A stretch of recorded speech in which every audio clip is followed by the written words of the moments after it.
What's up guys, it's BT here, and this is the review of the glorious Model D. That's right, good guy Glorious didn't make us wait all year for that D.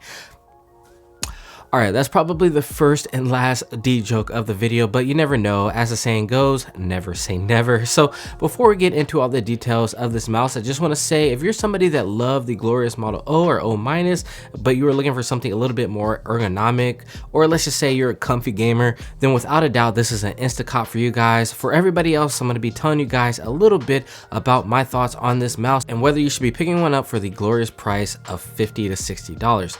Seriously, I gotta say this before we begin, Glorious has some of the best prices, so shout out to them for making these mice somewhat affordable for all of us. So Glorious updated their box, so there's no longer going to be those wires shorting out like on the original Model O and the earlier Model O-. So no need to worry there. And they've also got the new version 2 of their Ascended cord on there, so you're getting the best cord at the moment that they offer. It's very fluid and it's a little bit thinner than a paracord overall. For me, it's definitely in my top 3 as far as gaming mice cords go. The D comes in a glossy or matte version, just like the Model O. The matte versions are running at 68 grams and the glossy are 69 grams. Get the glossy if your hands are on the drier side, or if you want that ultimate aesthetic look for your setup. I personally prefer the matte version. This is going to be best for you sweatier hands out there.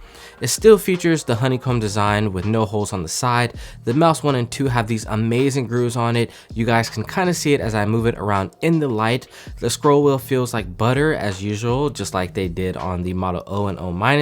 They've also got RGB running along the sides of the mouse. I love the way that the glorious mice look with the RGB reflecting off the inside of the honeycomb design. It just looks absolutely stunning, and I'd say the RGB looks best on the glossy Model Ds. There's also some RGB along the sides of the scroll wheel. They've got the DPI button up top, and when you flip over the mouse, you can see the DPI indicator on the bottom with all the different colors for each of the DPIs. And if you want to change or customize these in the Glorious software, you can do that as well.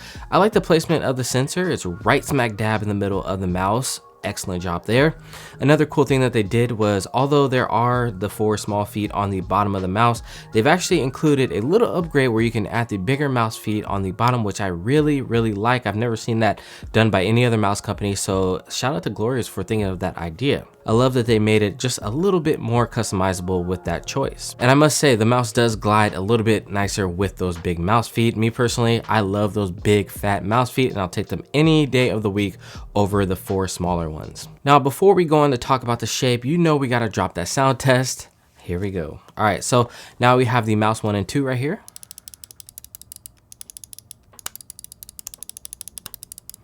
Very nice, very nice. We have the side buttons. DPI button, scroll wheel, nice and quiet. Oh yeah, was that the first oh yeah of the year? Possibly. Honestly, I feel like Glorious stepped up their game with the clicks this time. The mouse 1 and 2 feel phenomenal. There's barely any play or wobble anywhere to be seen. The side buttons leave a little bit to be desired in my opinion. There's a little bit of play there and a little bit of pre-travel, but I do like that they made these kind of big, like on the G703 or like a EC2B from Zowie. The dimensions of the mouse are 128 millimeters long by 33 millimeters in the front, 42 millimeters is the height. Across the back, it's 67 millimeters wide and 63 millimeters wide at the middle. This mouse follows the general shape of like the EC2B, but slightly bigger. In fact, this mouse feels like the biggest out of all the ergonomic lightweight mice out right now, like the Xtrfy M4, the G-Wolf Skull, and even the EC2B itself. Now, my hands are 19 by 8.5 centimeters, and I consider my hands to be medium. And I have to say, I feel like this mouse is a little bit on the larger side. It definitely lends itself to people that are like strictly palm or a 131 or a relaxed palm. Also, claw grip works really well here, but definitely if you're a palm grip user, this mouse is going to be right up your alley. If you're a claw grip user or a fingertip grip user, definitely go with the Model O or O- better.